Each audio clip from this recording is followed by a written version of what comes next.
मैं senior inspector Rajesh Yadav crime petrol Dastak के आज के इस भाग में आप सबका स्वागत करता हूं। आज मैं आपको उस केस के बारे में बताने जा रहा हूं जो दिसंबर 2018 में मेरे सामने आया था, जब मैं महाराष्ट्र के विरार पुलिस स्टेशन में पोस्टेड था।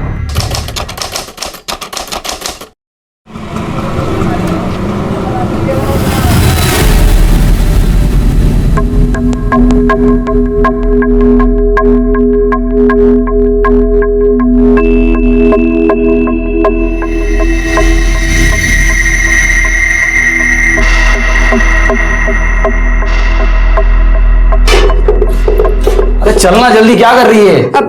हर रोज लेट हो जाता है, फिर वो मुकादम उधर बूम मारता है, पैसा काटता है वो। हो पुढे मी आली। चल लवकर कर।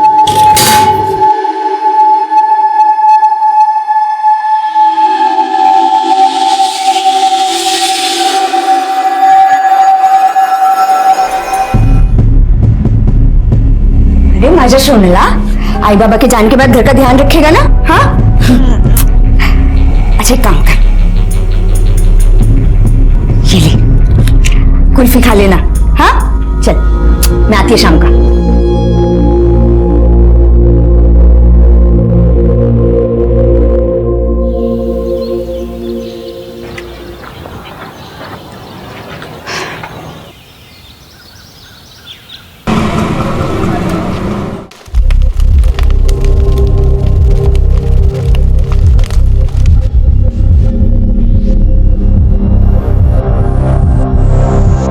देवी येणार, देवी येणार। कल अमावस्या की रात है, मुझे सब मालूम है। हाँ देवी येणार। देवी मेरे सपने में आई थी, वो बोली थी वो कल आएगी, वो कल आएगी, नक्कीच येणार देवी। देवी येणार, आएगी, आएगी देवी, आएगी, आएगी देवी, आएगी।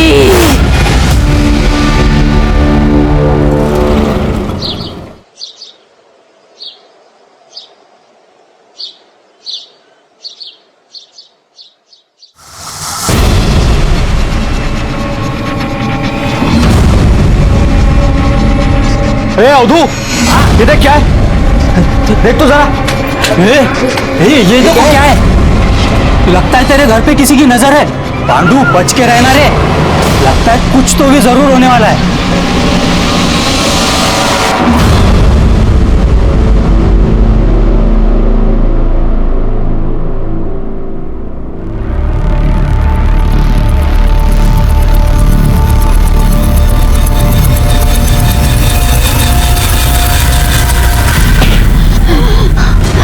लता, क्या हुआ? लता को क्या हुआ? क्या हुआ? पांडू, अरे देखो, देख तेरी बीवी को क्या हुआ है, जल्दी आ। देखो ना इसको क्या हुआ? देखो कोई। फंस के कर दी। क्या हुआ? कहाँ चला? लता, क्या हुआ? कैसे लगा? इसे देवी आई है। हाँ देवी आई है। सबके पैर पड़ो इसका, पैर पड़ो। देवी आई है। हाँ देवी आई, मैंने बोला था ना देवी आई है। अरे लता, साहब मैं क्या करूँ?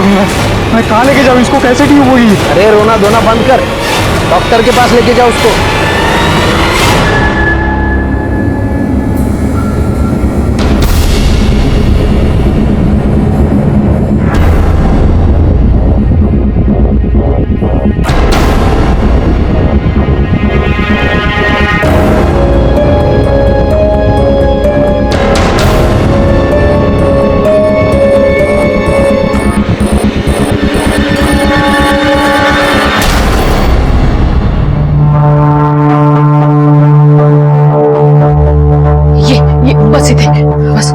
तू जा, मैं देखती, तू जा। डॉक्टर साहब क्या हो गया लता को? सब ठीक है ना? लता प्रेग्नेंट है, 4 महीने हो चुके हैं। क्या? ऐसा कैसे हो सकता है? क्या रे, तू अकेला मजदूरी करके घर तो संभाल लेगा, लेकिन इसके काम का जो पैसा तूने एडवांस में लिया है मेरे से, वो पैसा कौन वापस करेगा? तेरा बाप।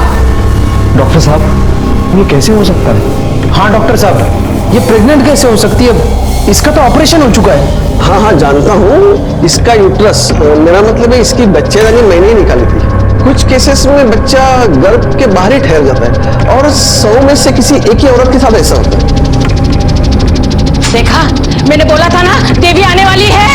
देवी ने लता के गर्भ को अपना घर चुना है। ये सब कृपा और चमत्कार है, चमत्कार है ये चमत्कार नहीं है, पाप है पाप। अरे देख क्या रहा है, गिरा इस पाप को। और तू नहीं गिरा सकता है ना तो मेरे को बोल, मैं गिराता हूं। देवी के खिलाफ जो भी जाएगा ना उसकी मौत पक्की है। हाँ, और पाप उस पर भी चढ़ेगा जिसके सामने देवी को नुकसान पहुंचा रहे हैं। अरे देवी की सेवा करो देवी की।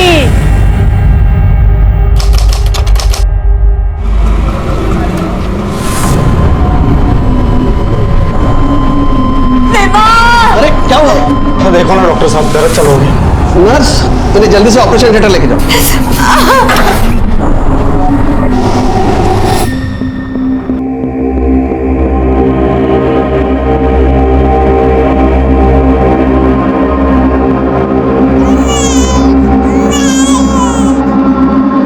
मुबारक हो, बेटी हुई है। माँ और बच्चा दोनों ठीक है। अरे पांडु, तेरे तो दिन फिर गए। तेरे घर लक्ष्मी आई है, लक्ष्मी। अब देखना ताई, पांडु कैसा तरक्की करता है। उसके घर तो देवी आई है, देवी। सच में?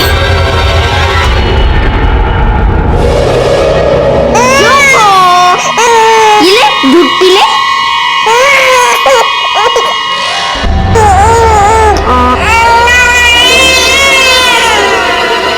आई देखो ना, चुप नहीं होती। 2 मिनट में घूमने जाएंगे।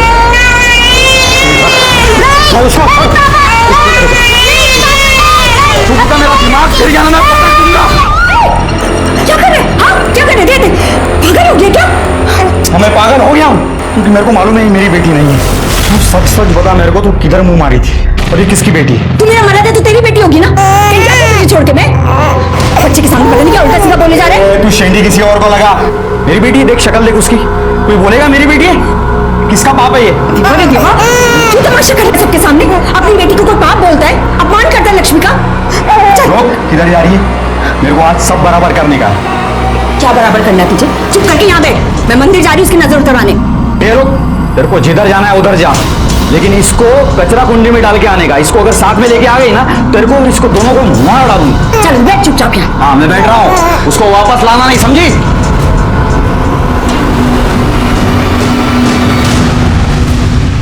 साहब, मेरी बीवी को ढूंढ निकालिए साहब। वो पता नहीं कहाँ गायब हो गई साहब, घर में नहीं आई। एक मिनट जरा शांत हो जाओ और शांति से बताओ हुआ क्या है। साहब, मेरी बीवी लता सुरवे कल अरनाला की देवी की मंदिर में गई थी साहब सुबह, और घर में वापस लौटी नहीं साहब। पता नहीं कहाँ चली गई। तो मंदिर के आसपास जहाँ ढूंढना था सब जगह ढूंढा साहब, लेकिन नहीं मिली। तुम्हारी बीवी मंदिर में अकेली गई थी, कोई था नहीं उसके साथ? वो और हमारी बच्ची थी उसके साथ। बच्ची की उम्र क्या है? अभी 10 दिन की है साहब बच्ची। उसी की नजर उतरवाने के लिए गई थी, लेकिन आई नहीं वापस। 10 दिन की बच्ची को लेकर तुम्हारी बीवी मंदिर गई थी? हाँ साहब। तो वो अकेली क्यों गई, तुम क्यों नहीं गए उसके साथ में? साहब, मेरे को काम पे जाना पड़ता है ना साहब। अभी वो बच्चा घर में है, तब से लता भी काम पे जाती नहीं, तो मुझे जाना ही पड़ता है। अगर मैं भी छुट्टी लेने लगा तो काम के वादे हो जाएंगे साहब। एकदम गरीब है साहब, रोज कमाओ रोज खाओ, ऐसा चलता है। तुम्हारे घर में तुम दोनों के अलावा कोई और है? 6 साल का बेटा है, प्रकाश नाम है उसका। बीवी की फोटो है? कामिनी मैडम, इसकी रिपोर्ट लिखवा लीजिए। सब डिटेल्स कामिनी मैडम को बता दें। बैकवर्ड जरा पता कर रहा। हाँ, ये कल अपनी बच्ची को लेकर यहाँ आई थी। उसकी नजर उतारी, दर्शन किया और फिर चली गई। कुछ अंदाजा है कि यहाँ से वो गई कहाँ थी? नहीं सर, ये तो हमें नहीं मालूम। 3 महीने पहले देवी माँ ने कृपा की थी उसके ऊपर। बच्चा दानी निकालने के बाद भी पेट से थी वो। शिवांगी तई कहती थी देवी माँ जरूर आएगी, और देवी माँ आ गई, वो भी लता के बेटी के रूप में। देवी की नजर थी लता के घर पर, इसलिए उसने लता के कोख में जन्म लिया और हमारी इस बस्ती में प्रकट हुई। लता बहुत अच्छी है मैडम, सबसे प्यार से रहती है।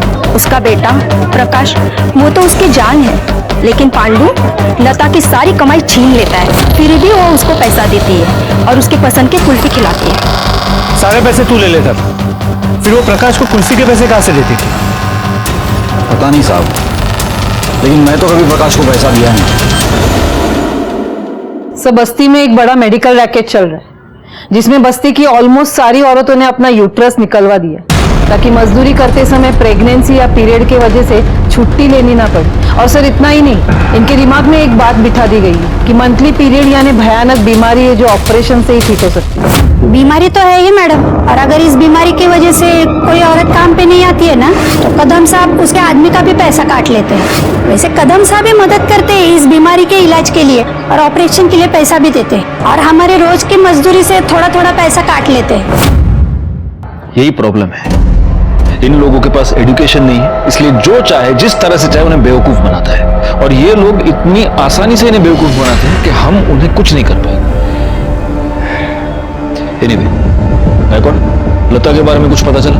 जी सर, लता के बारे में एक इंटरेस्टिंग बात ये पता चली है कि उसका यूटेरस निकालने के बाद भी वो प्रेग्नेंट हो गई और गाँव वालों का मानना है कि उस पर देवी माँ की कृपा हुई। What rubbish Gaikwad. हाँ सर, ऐसा भी हो सकता है क्योंकि उनके ऊपर देवी माँ का आशीर्वाद है। करड़े, ये तुम कह रहे हो? पुलिस वाले हो ना तुम? ऐसे अंधविश्वासों पर विश्वास रखते हो तुम? पुढच्या वेळेला असं काही बोललत ना तो तुमको ही मिर्ची खिलाऊंगा मैं अभी। Sorry sir. ये विश्वास अंधविश्वास सब छोड़ो। अगर लता का यूट्रस निकाला गया था और उसके बावजूद वो प्रेग्नेंट थी, इसका मतलब कुछ है जो हमसे छुपाया जा रहा है।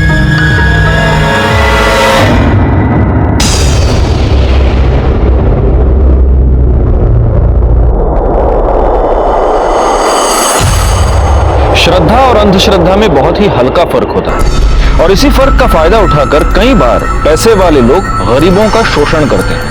गरीबों को इस बात का यकीन दिलाया जाता है कि उनकी जिंदगी की सारी तकलीफें उनकी किस्मत है। ये हालात तब तक बने रहेंगे जब तक कि अज्ञान दूर नहीं होता।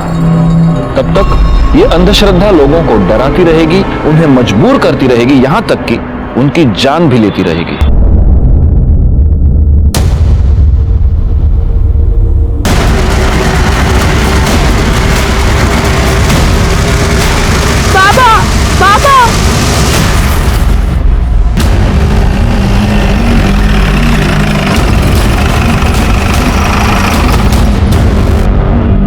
हटाओ इनको, पीछे हो जाओ।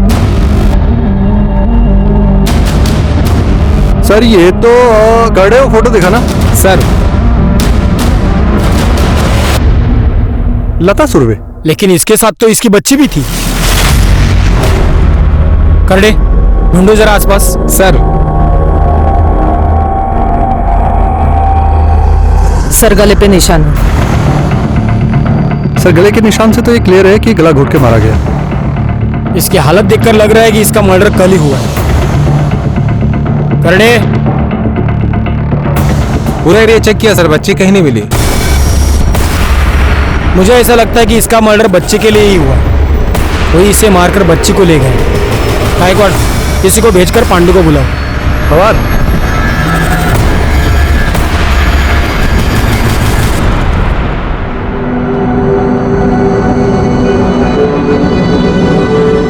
लता, लता, अरे हम गरीबों ने किसी का क्या बिगाड़ा था? गायकवाड़ बॉडी को पोस्टमार्टम के लिए भेज दो। सर हर रोज सुबह 6 बजे घर काम के लिए जाती थी साहब। वापस कितने बजे आती थी? 7, सवा 7 तक। किसके पास काम करती थी? मालूम नहीं साहब। तेरी बीवी किसके यहाँ काम करती थी तेरे को मालूम नहीं? नहीं, सच में नहीं साहब। पता नहीं है, झूठ बोल रहा है हमसे। मैं झूठ क्यों बोलूंगा साहब? क्योंकि हो सकता है तूने ही तेरी बीवी का मर्डर किया हो। चल बोल, बच्चे का है बोल। साहब मैंने ऐसा कुछ नहीं किया साहब। मैं लता से बहुत प्यार करता था, उसको बहुत चाहता था। मैं उसको क्यों मारूंगा साहब? चल ठीक है, मान ली तेरी बात, जा। अरे आता जाना का ठेवू बसून तुला। और सुन, शहर छोड़ के मत जाना, नहीं तो पकड़ के लाऊंगा वापस। ठीक। चल निक। गायकवाड़, अगर ये सच कह रहा है तो इसकी बीवी सुबह 1 घंटा किसी के पास काम करती थी। अब कैसे पता करे कि किसके यहाँ काम करती थी? सर एक आइडिया, मैं घर फोन करके ट्राई करता हूँ, शायद आइडिया काम कर जाए। घर? हाँ सर, ट्राई करता हूँ। हेलो। अरे मैं घर जल्दी नहीं आ रहा, तुम सामान की लिस्ट क्या दे रही हो? तुम रुको 1 मिनट, कुछ पूछना था तुमसे। अब हमारे घर में जो मेड आती है वो अपने घर काम के लिए कितना वक्त लेती है, मतलब झाड़ू पोछा बर्तन वगैरह?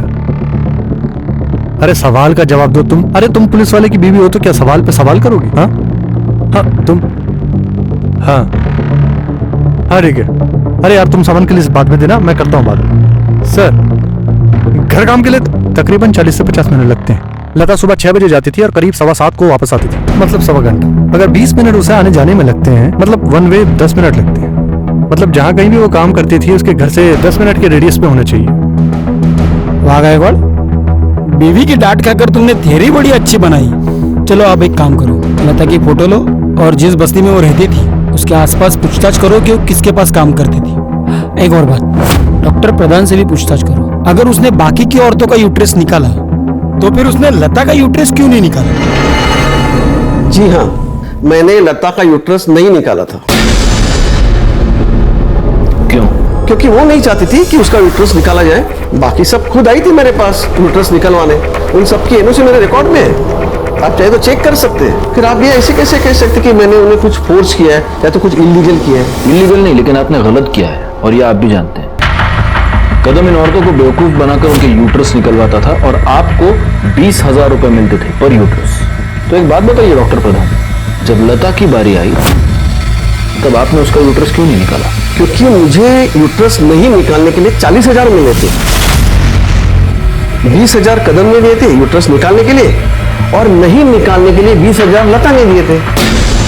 लता ने मुझसे रिक्वेस्ट की थी कि मैं सबको झूठ बोल दूं कि मैंने उसका यूट्रस निकाल दिया है।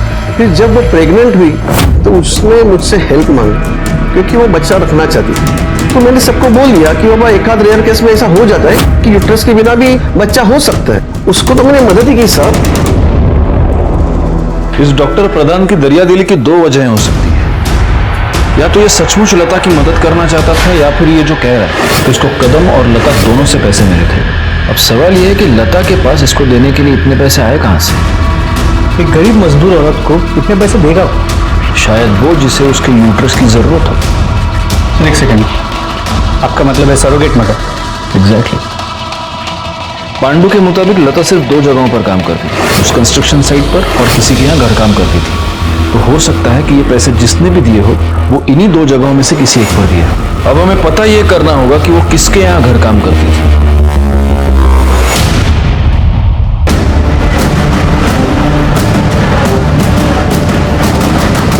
हाँ, इसे तो पहचानते हैं हम, यहाँ पे घर काम के लिए आती थी। किसके यहाँ काम करती है? वो 703 में हुसैन साहब के यहाँ। ठीक है।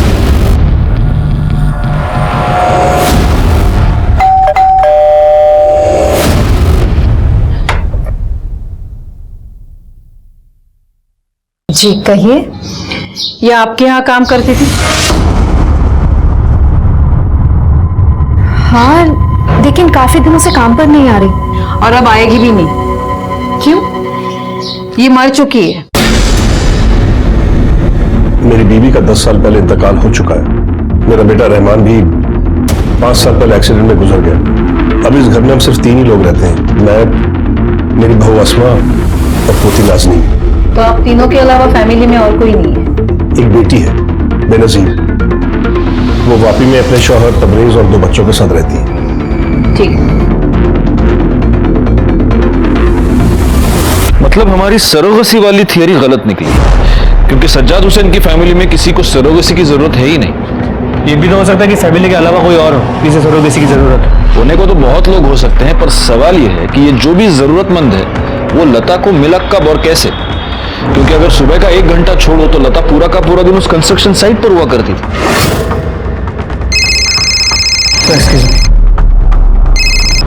हेलो, ठीक है सर, मैं अरनाला के देवी मंदिर में अभी जाना होगा।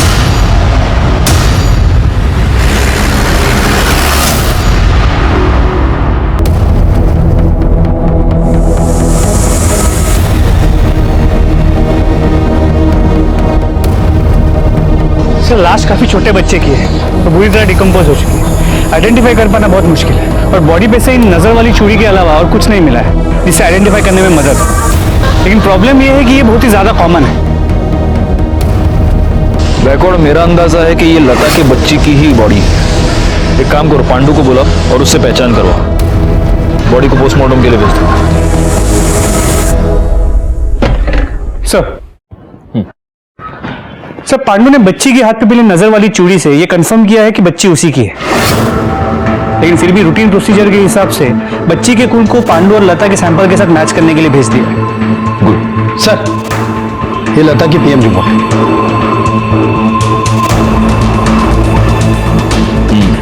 गायकवाड़, जैसा कि हमें शक था लता की मौत गला दबाने की वजह से हुई और मौत 12 दिसंबर को सुबह 11 से 12 के बीच ही हुई। तो सब सवाल यह है कि लता जैसी मजदूर औरत का मर्डर कोई क्यों करना चाहेगा? हाँ बोला क्या?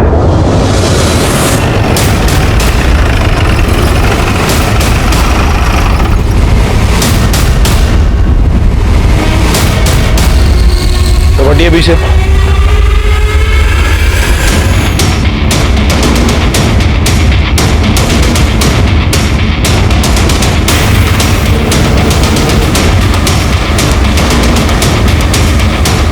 बैकवर्ड, पूरा टेरेस देखो, किसी भी चीज के साथ छेड़छाड़ नहीं होनी चाहिए। सर, कर ले, नीचे जाकर इनके घर की तलाशी लो।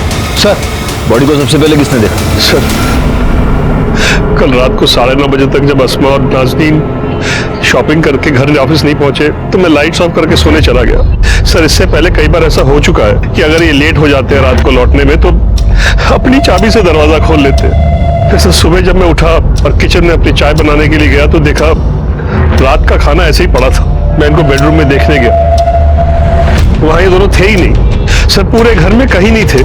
फिर मैं छत पे आया तो दोनों को खून में लथपथ हुए देखा।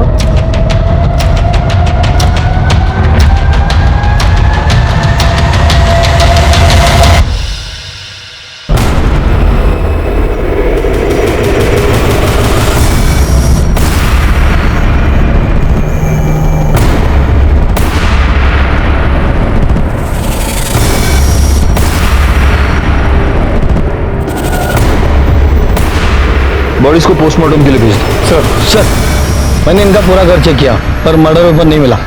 सर, ऊपर भी कुछ नहीं है। अगर इस बिल्डिंग में सीसीटीवी कैमरा होता तो हमें यह पता चल पाता कि अस्मा एग्जैक्टली कितने बजे घर आई थी और उसके पीछे लेट नाइट कोई और आया था क्या। मुझे ऐसा लगता है कि ये दोनों केसेस आपस में कनेक्टेड है। लता सुरवे के मर्डर के बारे में अस्मा को कुछ पता होगा और इसीलिए अस्मा का मर्डर हुआ है। और हो सकता है कि उसकी बेटी ने उसकी माँ का मर्डर होते हुए देख लिया, इसलिए फिर बेटी को भी किसी ने मार दी। एक काम करो गायकवाड़, अस्मा का बैकग्राउंड चेक करो और उसके कॉल डिटेल्स निकालो, शायद उससे कुछ क्लू मिल जाए। हो सर, लेकिन सर मुझे सज्जाद की कहानी थोड़ी अटपटी लगी। इन दोनों को इतनी बेरहमी से मारा गया और उसने रात को किसी की चीख पुकार तक नहीं सुनी। बिल्डिंग के वॉचमैन से पूछताछ करो, शायद उसने कुछ देखा हो। सर।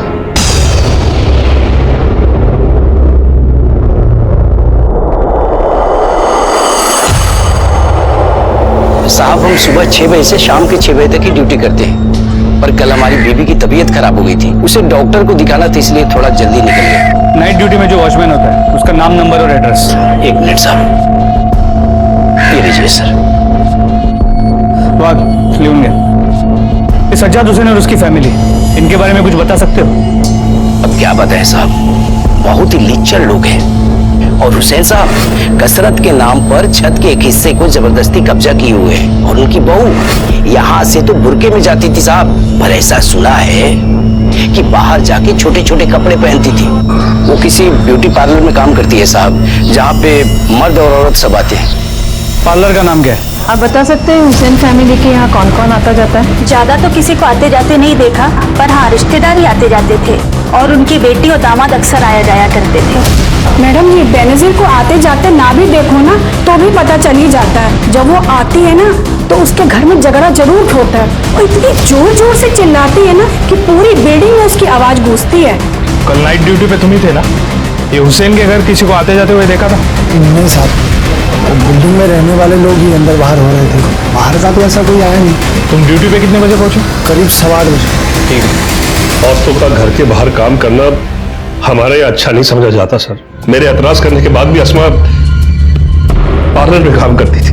मेरी बहू मेरे काबू में नहीं थी, ये मैं आपको कैसे बताता, इसलिए छुपाया। और बेनजीर से झगड़े वाली बात क्यों छुपाई? साहब, जहां फैमिली है वहां झगड़े लाजमी है, इसमें बताने और छुपाने जैसी क्या बात है? लेकिन ये झगड़ा था किस बात का? कोई ऐसी बात ही नहीं है जो मैं आपको बताऊं। अगर आप नहीं बताएंगे तो फिर हमें बेनजीर से पूछताछ करनी होगी। अब सोच लीजिए।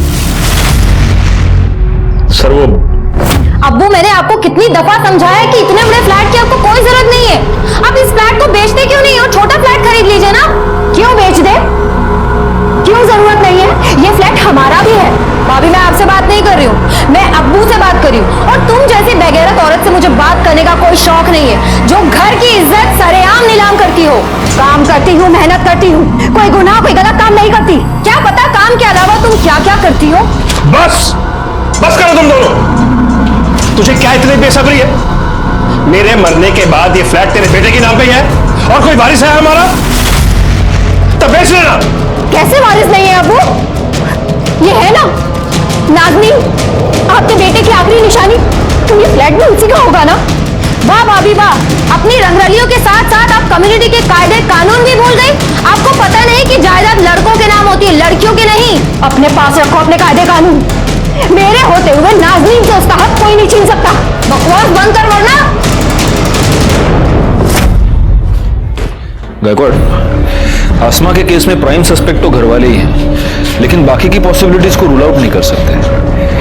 5 साल पहले उसका पति मर चुका है, पार्लर में काम करती थी, हो सकता है उसका कोई अफेयर रहा हो। एक काम करो, जिस पार्लर में वो काम करती थी वहां पर पूछताछ करो, शायद वहां कोई क्लू मिलता है। हो सर। आसमा के अफेयर के बारे में तो मालूम नहीं, लेकिन अपने काम में बहुत अच्छी थी, बहुत हार्ड वर्क। सर वो यहाँ काम करती है ना, उसने अपने घर पे नहीं बताया। हमें भी उस दिन पता चला जब उसके फादर इन लॉ यहाँ आए और उन्होंने तमाशा किया। बेलिहाज लड़की, खुदा का खौफ नहीं है तुझे? हाँ, जो ये नापाक हरकतें कर रही है तू, गैर मर्द को छू रही है, और ये छोटे छोटे कपड़े पहन के घूम रही है तू। ले पकड़। वो अभी क्या करें, प्लीज यहाँ से जाएं। अरे आसमा, क्या हुआ? क्या चल रही है? ये चादर लपेट और अभी इसी वक्त मेरे साथ घर चल। मैं आपके साथ कहीं नहीं जाऊंगी अभी, क्योंकि मैं जानती हूँ मैं जो कर रही हूँ सही कर रही हूँ, और खुदा सिर्फ आपका नहीं, वो मेरी भी नीयत समझेगा। सर आप शोर मत बचाइए, चलिए आप। नहीं चलेगी तू? प्लीज आप जाएं यहाँ से। अस्मा, तू ठीक नहीं कर रही। चलिए सर। इसकी तुझे कीमत चुकानी पड़ेगी। चलिए सर। तो इतना सब कुछ हो जाने के बाद भी तुमने उसे जॉब से नहीं निकाला? सर मैंने उसे जॉब से इसलिए नहीं निकाला क्योंकि उसे जॉब की बहुत जरूरत है, और जितनी उसे जॉब की जरूरत थी उतनी सैलून को भी उसकी जरूरत है। सर वो हमारे स्टाफ और सारे क्लाइंट उसी को पसंद करते थे। हाँ, मैं वहां गया था और आप लोगों को इसलिए नहीं बताया क्योंकि मैं खुद अपनी इज्जत का जनाजा नहीं निकालना चाहता था। आपने उसे धमकी भी दी थी कि उसे कीमत चुकानी पड़ेगी। हाँ, तो चुकाई ना उसने कीमत। ये जो कुछ भी हुआ अल्लाह की मर्जी थी साहब, उन्होंने उसको उसके किए की सजा दी। कहीं ऐसा तो नहीं कि अल्लाह की आड़ में तुम ही ने ये 2 मर्डर्स कर दिए? ये आप क्या कह रहे हैं साहब? आप अभी जा सकते हैं जी। और अल्लाह से दुआ कीजिए कि आसमा का कातिल जल्द से जल्द पकड़ा जाए। जी।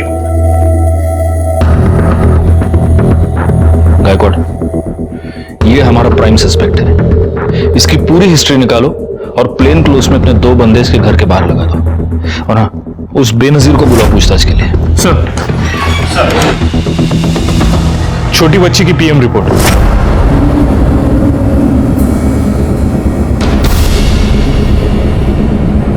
जैसा कि हमें शक था, मर्डर गला दबाने की वजह से ही हुआ है और 11:30 से 12:30 के बीच हुआ है।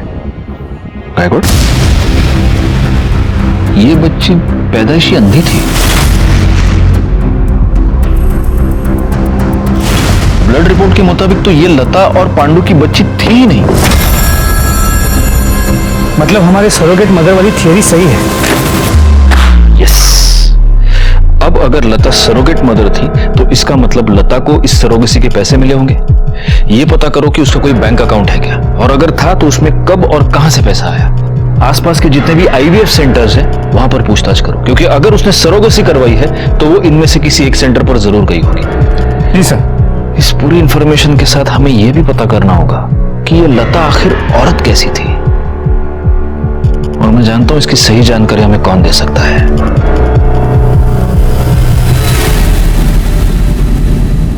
और अगर इसके बाद भी लगे तो और मंगाइए। खाओ, चलो लो।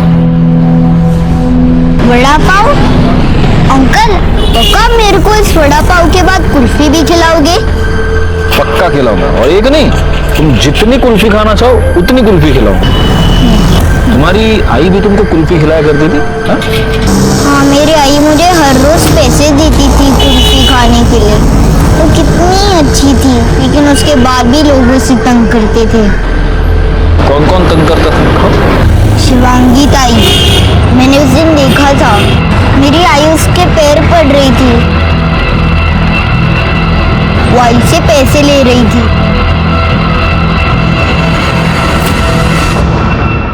लता पेट से थी, वो ये बच्चा रखना चाहती थी। इस बच्चे के लिए उसे पैसे मिले थे, इसलिए देवी का नाटक किया हम लोगों ने। उसे डर था कि पांडु को उसके गर्भ का पता चलता तो वो बच्चे को और उसे दोनों को मार देता।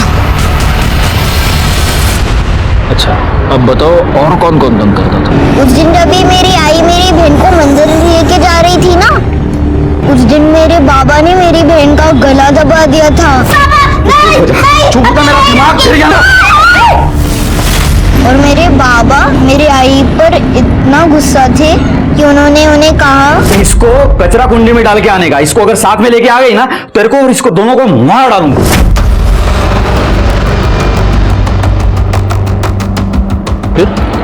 उस दिन बाबा भी काम पर नहीं गए थे।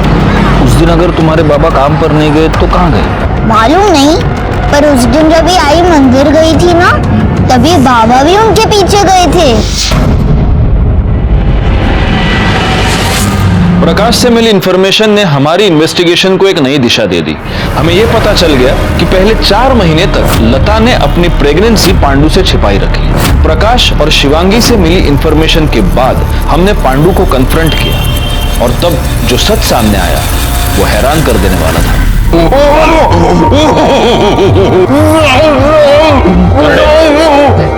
मर जाऊंगा साहब। तो हम क्या करें? देख, अगर मिर्ची नहीं खानी है ना तो सच सच बोल, क्योंकि हम जान गए कि अभी तक तुमसे झूठ बोल रहा था। उस दिन तू काम पे नहीं गया था। जब तेरी बीवी बच्ची को लेके मंदिर गई तो तू उसके पीछे पीछे गया था, है ना? बोल। मेरे को मालूम था साहब वो मेरी बच्ची नहीं है, इसलिए मैं लता पे बहुत भड़का। हमारा झगड़ा भी हुआ था। जब वो बच्ची को लेके मंदिर की तरफ निकली तो मैंने साइकिल से उसका पीछा किया। जैसे मैं मंदिर पहुंचा तो मैंने देखा कि मंदिर के बाहर एक काला सा बड़ा गाड़ी खड़ा है। लता बच्ची को लेके उस गाड़ी में बैठी और गाड़ी चल पड़ी साहब। तो गाड़ी विरार में एक बैंक के सामने जाके रुका। जब गाड़ी रुकी तो बच्ची को गाड़ी में ही छोड़ के लता गाड़ी से बाहर निकली और सामने वाले बैंक में घुस गई साहब। फिर मैं उसके पीछे पीछे बैंक में गया, और जब मैं अंदर गया तो मैंने देखा कि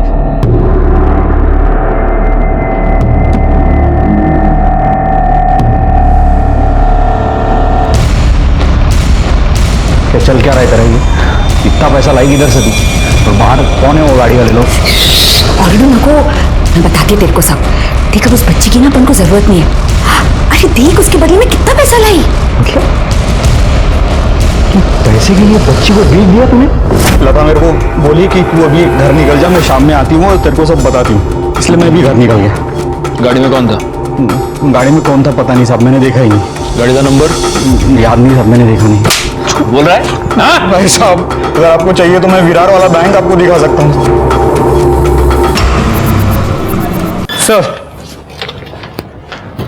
सर, आसमा और नाज़नीन की पोस्टमार्टम रिपोर्ट के मुताबिक उनके सर पे किसी भारी चीज से वार किया गया, और मौत की वजह भी हेड इंजरी है। मौत का वक्त शाम 7 और 8 के बीच का है।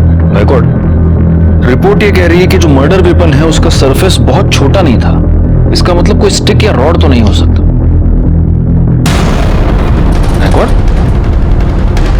नाज़रीन के साथ मरने से पहले सेक्सुअल असॉल्ट किया गया है? जी सर, तो समझ में ये नहीं आता कोई छोटी सी बच्ची के साथ ऐसा कैसे कर सकता है। पोस्टमार्टम रिपोर्ट ये कह रही है कि मर्डर शाम को 7 और 8 के बीच हुआ है, और आसमा की मोबाइल लोकेशन ये बता रही है कि 7 और 8 के बीच वो अपने घर पर ही थी, जबकि सज्जाद ये कह रहा है कि वो 9:30 बजे तक घर पर आई नहीं थी। सर, पांडु सच कह रहा था। लता का बैंक में अकाउंट, जिसमें उस दिन 50,000 डिपॉजिट किए गए और एक बार पहले भी कैश में 50,000 डिपॉजिट किए। सर इम्पोर्टेंट बात यह है कि लता को बैंक में आसमा हुसैन ने इंट्रोड्यूस करवाया था।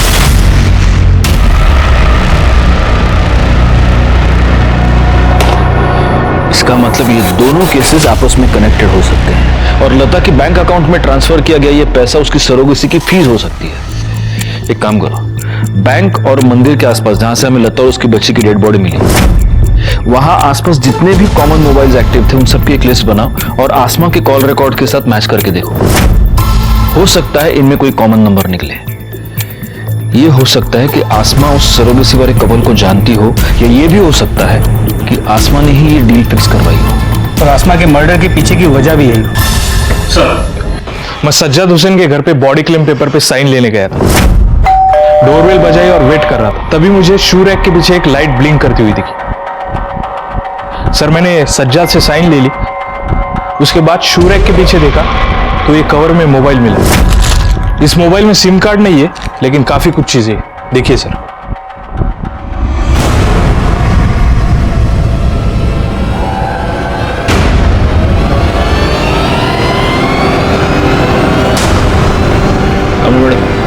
पता कीजिए ये मोबाइल किसके नाम पर रजिस्टर्ड है।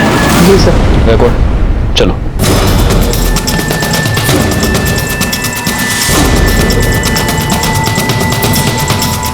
सर आप ये बेवजह मुझे परेशान करने क्यों आ जाते हैं? सर मुझे जो पता था मैंने आपको सब कुछ बता दिया, सच सच मेरा यकीन कीजिए आप। सर आगे करो। बाथरूम से मिला है।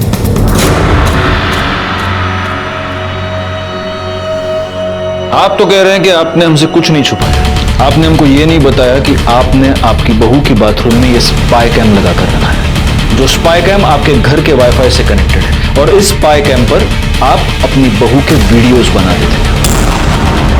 आपने हमसे ये भी झूठ बोला कि मर्डर वाले दिन 9:30 बजे तक आसमा और नाज़रीन घर पर नहीं आए थे, जबकि उनका मर्डर शाम को 7 और 8 के बीच हुआ है।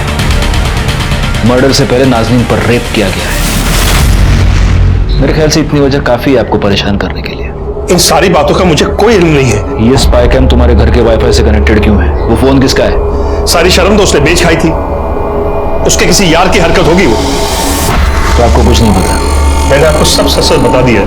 तब तो आप ये भी नहीं जानते होंगे कि आप ही के बैंक में आसमा ने लता का अकाउंट खुलवाया था। सर यकीन कीजिए मुझे बिल्कुल नहीं पता इस बारे में। बैकवर्ड, इसको उठाकर अंदर ले चलो और तब तक बिठा कर रखना जब तक इसको सब याद नहीं आ जाता। सर प्लीज सर मेरी बात तो सुनिए सर। सर पता चल गया है मोबाइल किसके नाम पे रजिस्टर्ड है। किसके? सर ये फोन मेरा नहीं है। हाँ मैं मानती हूँ कि मैंने अपने अब्बू को मजबूर किया था वो फ्लैट बेचने के लिए, और मैं आसमा से नफरत भी करती थी, मगर उसके लिए मैं इतनी गिरी हुई हरकत नहीं करूंगी सर। वापी के शॉपकीपर के रिकॉर्ड्स में ये फोन तुम्हारे नाम पर और तुम्हारे एड्रेस पर रजिस्टर्ड है। यही फोन बाथरूम के स्पाई कैम से कनेक्टेड था। इसका मतलब साफ है, तुम अपनी भाभी की अश्लील वीडियो बनाकर उसे ब्लैकमेल कर रही थी कि फ्लैट के ऊपर से अपना क्लेम वो छोड़ दे, वरना तुम ये वीडियोस वायरल कर दोगी। खुदा कसम सर मैं सच बोल रही हूँ, ये फोन मेरा नहीं है। तो फिर ये फोन तुम्हारे नाम पर रजिस्टर्ड क्यों है? पता नहीं सर, मुझे लगता है कि कोई मुझे फंसाना चाहता है। मेरे डॉक्यूमेंट चोरी करके उन्होंने फोन खरीदा होगा। और आपके पास कोई सबूत है कि ये फोन मैंने खुद जाके दुकान से खरीदा है? सर जिस दिन लता और बच्ची का मर्डर हुआ था उस दिन ये 2 नंबर मर्डर स्पॉट और बैंक के बाहर एक्टिव थे। पता करो ये दोनों नंबर्स किसके हैं। Yes sir. और आसमा के कॉल डिटेल्स और मोबाइल लोकेशन के साथ मैच करके देखो। यस। सज्जाद के टेरेस पर मिले सामान की जो लिस्ट है उसमें एक डंबल का जिक्र है। जी सर, मैंने देखा भी था। हाँ, लेकिन उसके घर में जो सामान मिला था उस लिस्ट में कहीं भी दूसरे डंबल का जिक्र नहीं है। एक ही डंबल था। कहीं ऐसा तो नहीं कि दूसरा डंबल ही मर्डर वेपन है और फिर उसको गायब कर दिया गया?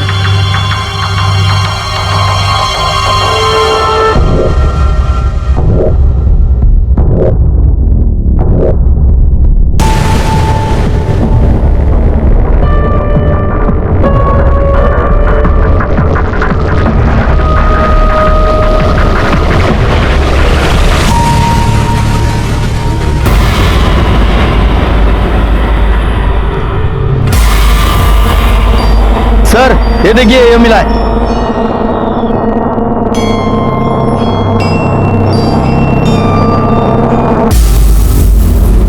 इस डंबल को फॉरेंसिक के लिए भेज दो और उनसे जल्द से जल्द फिंगरप्रिंट रिपोर्ट मंगवाओ। सर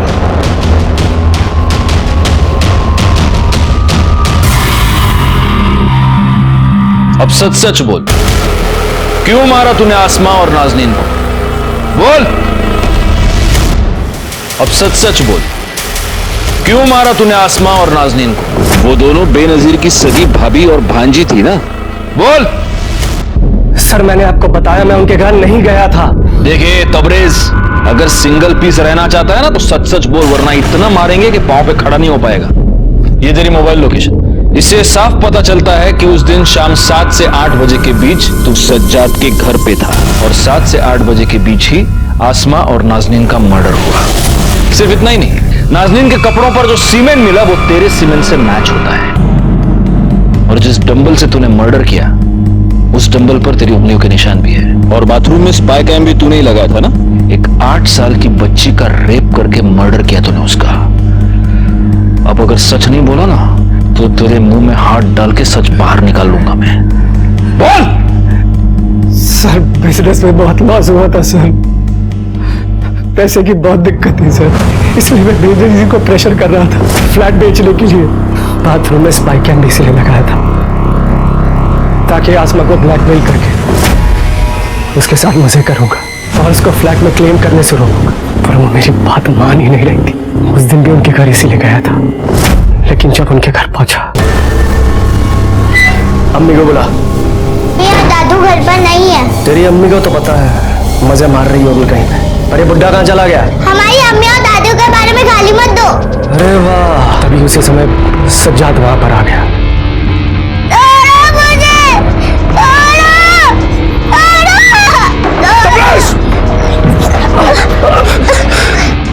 ये सब देखा उसने तो बहुत मारा मुझे और छत पे ले गया। नारायण,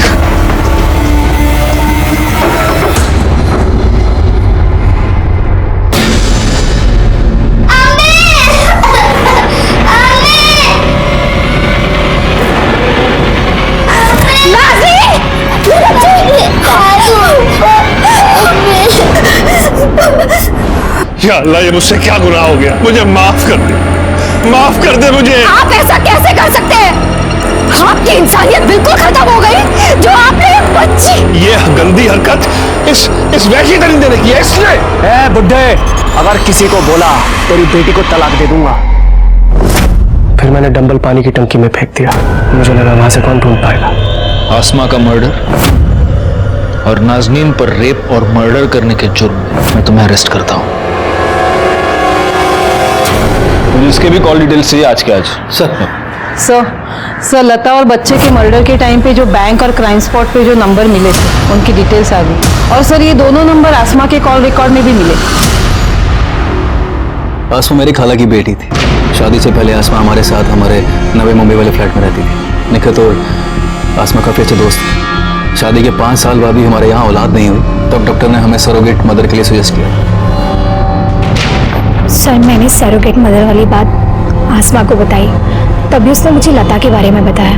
12 दिसंबर को क्या हुआ था जब लता बच्ची को लेकर तुम दोनों के पास आई थी? बोल। निखत ने देखा कि बच्ची की आंखों में कुछ प्रॉब्लम है। हाँ अंधी है, डॉक्टर भी बोला कि अंधी है। तो तुमने हमें पहले क्यों नहीं बताया? धोखा दिया तो मैम, हमें एक हेल्दी बच्चा चाहिए था ना कि ये। देखिए बात बच्चा पैदा करने की हुई थी सुमे की, अब ये आपका बच्चा है, संभालिए इसे, रखिए इसे प्यार से। ये बच्चे मुझे नहीं चाहिए। पर जब आसमा को आपसे पता चला उसने हमसे पूछा, लेकिन हमने उसे कुछ नहीं बताया। फरहान और निखत को लता और बच्ची के मर्डर के लिए, तबरेज को आसमा और उसकी बेटी नाजनीन के मर्डर के जुर्म में उम्र कैद की सजा हुई और सज्जाद को जुर्म छुपाने के लिए सजा। जुर्म की दस्तक को हमेशा सुने, उसे समझने की कोशिश करें। इसी के साथ मैं सीनियर इंस्पेक्टर राजेश यादव आपसे विदा लेता हूं। दोबारा मिलूंगा, तब तक सतर्क रहिए और देखते रहिए क्राइम पेट्रोल दस्तक, क्योंकि मकसद बताना नहीं बचाना है। जय हिंद। इस तरह के और भी एपिसोड देखने के लिए हमारे चैनल को सब्सक्राइब करें और बेल आइकन दबाना ना भूलें।